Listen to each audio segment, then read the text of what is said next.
Apreciados oyentes, disculpad el retraso, pero he estado un poco liado. Debería haber publicado un audio el 1 de noviembre para certificar públicamente que el mes de octubre había finalizado y la economía mundial no ha colapsado, tal y como pronostiqué en mi primer audio publicado en febrero.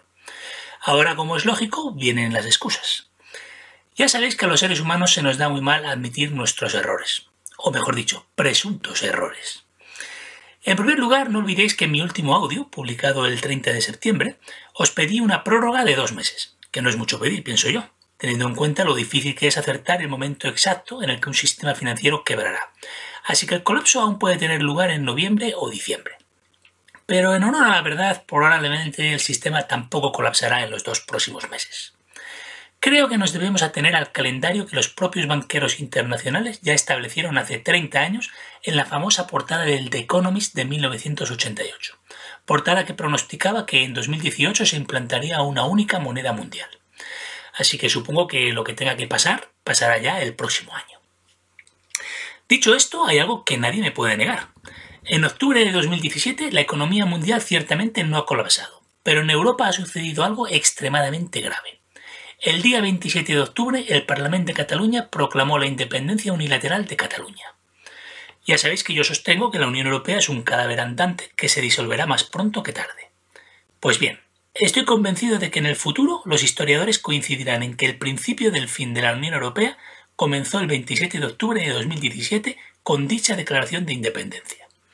Esto es lo más parecido a un colapso político, al que pronto sucederá el colapso económico en sí mismo. Desde esta perspectiva yo podría alegar que mi predicción de que en octubre empezaría el colapso no ha sido errónea. En fin, esperemos a los próximos acontecimientos. Hoy voy a hablar de los aliados de Estados Unidos. Para empezar hay que decir que Estados Unidos no tiene amigos, sino intereses. Esta frase no es mía, es de John Foster Dulles, secretario de Estado entre 1953 y 1959 y hermano de Allen Dulles, director de la CIA entre 1953 y 1961, hasta que fue destituido por Kennedy, quien casualmente moriría asesinado 2 años después. Los hermanos Dulles fueron el brazo ejecutor de los globalistas tras la Segunda Guerra Mundial. Con el tiempo le sucedería Henry Kissinger, que a su vez fue sucedido por George Soros, que actualmente es el encargado de organizar en los países que no controlan golpes de Estado, revoluciones de colores y desestabilizadoras manifestaciones ultrafeministas en Washington, a favor de los refugiados en Europa y en contra de Putin en Rusia. Como sabéis, Estados Unidos está al borde de la bancarrota. De hecho, hace ya mucho que está en quiebra, pero ha logrado sortear la obligación de declararse públicamente en bancarrota, explotando al máximo la condición del dólar como divisa de reserva mundial. La posición de Estados Unidos es desesperada, y por ello es probable que acabe propiciando un gran conflicto internacional con sus grandes rivales, China y Rusia, con el fin de mantener su posición hegemónica. Pero sin la ayuda de sus aliados, Estados Unidos no tiene ninguna posibilidad de salir victorioso de dicho conflicto. Por eso es tan importante el tema que voy a tratar hoy. Los aliados naturales de Estados Unidos son Reino Unido, Canadá, Australia y Nueva Zelanda, es decir, los países anglosajones, a los que hay que sumar al gobierno de Francia. Obsérvese que digo gobierno de Francia, no pueblo de Francia, que de hecho en su mayor parte es antiamericano. Esto es importante porque hace que Francia no sea un aliado fiable al 100%. Todo el mundo sabe que el otro gran aliado de Estados Unidos es Israel, pero no he incluido a Israel en esta lista porque entre estos dos países no existe una relación de amistad, sino que rige una relación de vasallaje, en la que, y esto va a sorprender a algunos, el vasallo es Estados Unidos. Sobre este asunto no me extenderé, porque sé que la mayoría de vosotros ya sabéis de qué estoy hablando. A buen entendedor, pocas palabras bastan. Sin embargo, Estados Unidos necesita todavía más aliados para derrotar al bloque sino-ruso. Sí, ya sé que el ejército americano es muy poderoso. Ya sé que Estados Unidos él solito gasta en su ejército el triple que los rusos y los chinos juntos. Pero no hay que olvidar que será Estados Unidos el que ataque a Rusia y a China en su territorio, por lo que los rusos y los chinos jugarán en casa, con todo lo que ello implica. Y si no, que se lo pregunten a Napoleón y a Hitler. A eso hay que añadir un dato que no puedo corroborar porque no soy un experto en asuntos militares. En teoría, Estados Unidos debería batir a Rusia en todos los ámbitos, pues en teoría su tecnología es superior. Pero al parecer los cazas rusos son unos rivales durísimos, lo que combinado con las baterías antiaéreas S-400 hace que el espacio aéreo ruso sea prácticamente impenetrable. Y ya se sabe que hoy en día es imposible ganar una guerra sin no controlar los cielos. Los otros teóricos aliados de Estados Unidos son Alemania y los países europeos miembros de la OTAN, Japón, Corea del Sur y Arabia Saudí. Y aquí es donde empiezan los problemas para Estados Unidos, porque estos países no son verdaderos aliados, son vasallos, son aliados a la fuerza. Y este tipo de aliados, sinceramente, no son de fiar. En el momento más inoportuno te pueden abandonar e incluso pasarse al bando enemigo. Ahí tenéis el ejemplo de Turquía, que en un tiempo récord ha pasado de aliado a enemigo latente, con la increíble paradoja de que todavía es miembro de la OTAN. De locos. Alemania y Japón fueron derrotados y ocupados por Estados Unidos en 1945. Hoy en día parecen países independientes y soberanos, pero lo cierto es que están controlados desde la sombra por Estados Unidos, o más concretamente por los banqueros internacionales. La élite política y económica de Alemania y Japón obedece las órdenes de los banqueros. El problema es que la geografía y la economía empujan a Alemania hacia Rusia, incluso muy a su pesar. Rusia tiene toda la energía que Alemania necesita, y Alemania a cambio puede suministrarles productos de gran calidad. Es cierto que los chinos abastecen a Rusia con todo lo que necesitan, pero los productos alemanes son mejores. Hoy por hoy Rusia tiene más que ofrecerle a Alemania que Estados Unidos. Rusia puede suministrarle todo el petróleo y gas que Alemania necesita a un precio imbatible y un enorme mercado en el que vender sus productos, mientras que Estados Unidos no solo no aporta nada a Alemania, sino que la que perjudica muchísimo al obligarla a seguir endeudándose en dólares para contribuir al sostenimiento del decadente sistema de los banqueros internacionales. Por eso Estados Unidos obliga a Alemania y a los demás países europeos a secundar sus sanciones económicas a Rusia, unas sanciones dirigidas a impedir que los europeos y los rusos nos llevemos bien y hagamos provechosos negocios juntos. El panorama es desolador y peligroso para Alemania y Europa en general. Si la élite alemana intenta liberarse de sus amos, entrarán en acción los 50.000 soldados norteamericanos desplegados en Alemania. Si la élite alemana persiste en su actitud sumisa, a lo mejor los votantes alemanes acabarán votando a un partido político dispuesto a desalojar del poder a dicha élite traidora, momento en el que entrarán en acción los 50.000 soldados norteamericanos allí desplegados. Si la élite alemana y el pueblo alemán no reaccionan, entonces Estados Unidos terminará involucrando a Alemania en su guerra contra Rusia.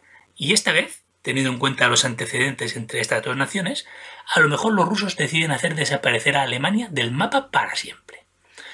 Así que ya veis, la posición de Alemania es realmente complicada. El caso de Japón es aún más patético. La élite japonesa es aún más sumisa que la élite alemana, y el pueblo japonés, que si no me equivoco en realidad detesta a los americanos, suplica sin embargo a Estados Unidos que mantenga a sus 50.000 soldados en Japón. La razón estriba en el pánico que los japoneses tienen a una invasión china.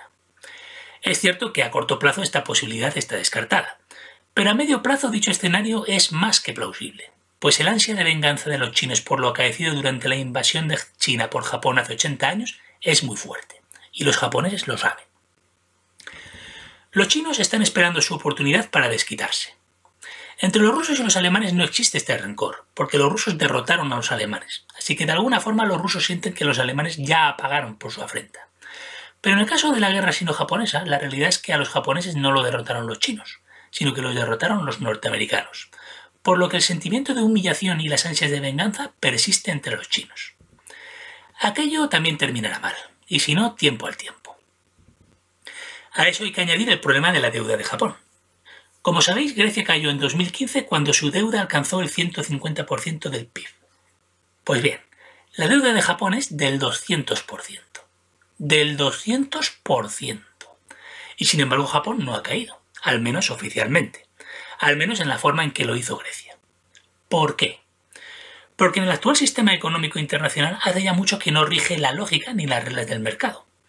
Japón es un aliado muy importante para Estados Unidos y por eso no ha permitido que caiga, mientras que Grecia es un aliado de segundo nivel en el que en 2015 llegó al poder un partido comunista, por lo que la dejaron caer para darle una lección a los griegos y un ejemplo a los demás votantes europeos, para que vieran lo que sucede a los países que votan a partidos populistas, radicales, antisistema, etc.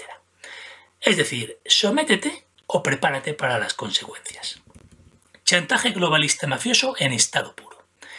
Estos son nuestros enemigos. Esta es la gente de la que nos tenemos que librar.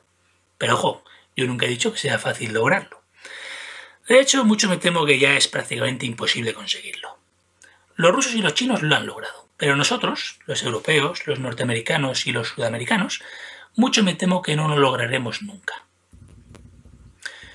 Corea del Sur es otro fiel aliado de Estados Unidos, mucho más leal que Japón, que es un buen aliado solo porque está forzado por sus especiales circunstancias. Estados Unidos liberó a los coreanos de los japoneses en 1945 y les defendió de los norcoreanos comunistas y sus aliados chinos en 1950. Y los surcoreanos les están sumamente agradecidos por ello.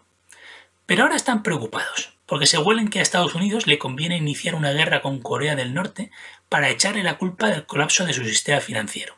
Y por eso no van a ponerle las cosas fáciles a Estados Unidos, porque no quieren ser sacrificados en una guerra en la que no tienen nada que ganar y sin mucho que perder. Para empezar, si Estados Unidos ataca a Corea del Norte, Seúl desaparecerá del mapa. Y eso solo para empezar. ¿Y qué decir de Arabia Saudí? Arabia Saudí es probablemente el país más tóxico y repugnante del planeta Tierra y en general de todo nuestro sistema solar. La Casa de Saud gobierna ese país desde la década de los 30, gracias al apoyo de los británicos al principio y de los americanos desde la Segunda Guerra Mundial. En realidad son unos rehenes de los norteamericanos, pues sin el apoyo de los miles de soldados destinados allí, no durarían en el poder ni 3 días, pues tienen infinidad de enemigos internos. Son unos chicos tan obedientes que incluso han permitido que los banqueros internacionales les roben 500.000 millones de dólares, es decir, $500 millones, y no han dicho ni mu. Me explico.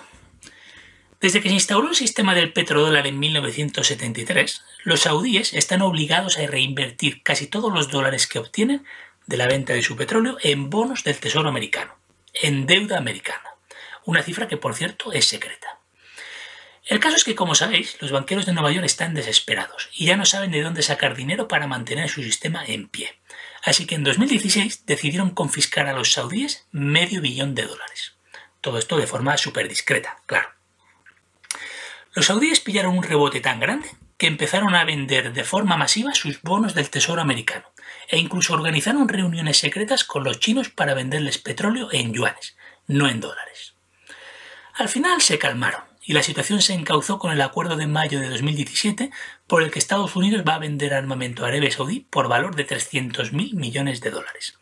Así que les van a robar, pero no tanto. Pero deberíais tener presente que si los saudíes se calmaron fue porque los americanos amenazaron con desclasificar las famosas 28 páginas del informe sobre los atentados del 11 de septiembre de 2001. Un informe realizado por una comisión investigadora dirigida por, sorpresa, sorpresa, Henry Kissinger. Madre del amor hermoso. Si es que siempre están en el ajo los mismos. Es alucinante. Total, esta comisión llegó a la conclusión de que los responsables del ataque fueron Osama Bin Laden y Al-Qaeda, pero decidió mantener clasificadas 28 páginas. Y claro, nadie sabe lo que dicen. Pero yo os voy a decir lo que dicen. Nada. Están en blanco. Ahí pueden escribir lo que quieran, dependiendo de a quién quieran amenazar. En este caso amenazaron a los saudíes con implicarles en el atentado, lo cual es bastante fácil, pues no en vano Osama Bin Laden era saudí. Por cierto, ¿vosotros de verdad os creéis que Bin Laden murió el 2 de mayo de 2011 en Pakistán a manos de soldados norteamericanos? Yo no sé dónde ni cuándo murió, pero tengo claro que el cuerpo que los americanos lanzaron al mar a toda prisa no era el de Bin Laden. En fin, volviendo al asunto de las 28 páginas. El caso es que la amenaza surtió efecto. Los saudíes se acojonaron y de repente dejaron de vender bonos del Tesoro americano y cancelaron sus reuniones con los chinos. Mano de santo tú, las 28 páginas esas. Nunca 28 páginas en blanco dieron tanto juego. Pero no os engañéis, la relación entre Arabia Saudí y Estados Unidos está herida de muerte. Los saudíes están rezando a Alá para que los rusos y los chinos les liberen de los americanos. Además, lo creáis o no, Arabia Saudí también está al borde de la bancarrota y por consiguiente de la guerra civil. ¿No me creéis? Entonces, ¿por qué Arabia Saudí ha invadido Yemen? ¿Y por qué el príncipe heredero acaba de ordenar la detención de otros 10 príncipes rivales y de 200 altos cargos? ¿Y por qué el gobierno saudí va a sacar a la venta el 5% de Aramco, la empresa estatal que controla el petróleo saudí, la empresa energética más valiosa del mundo? Porque el gobierno saudí está desesperado por conseguir liquidez. porque no tiene dinero ni para pagar la nómina de sus funcionarios. Pues bien, estos son los aliados de Estados Unidos. Alemania cada día está más cerca de Rusia. Japón es un país envejecido y asustado que tiene una deuda del 200% del PIB. Corea del Sur sabotea sus planes de guerra con Corea del Norte. Y Arabia Saudí financia el terrorismo islámico internacional mientras se reúne en secreto con los chinos. ¿Y qué decir del resto de países europeos de la OTAN, entre ellos España? Estos países darán la espalda a Estados Unidos cuando las cosas se pongan serias de verdad con Rusia y China. Ya se ve que Estados Unidos tiene un problema. Para seguir siendo la potencia hegemónica, su única opción es ir a la guerra y ganarla. Pero cada vez se ve más claro que esta la va a perder.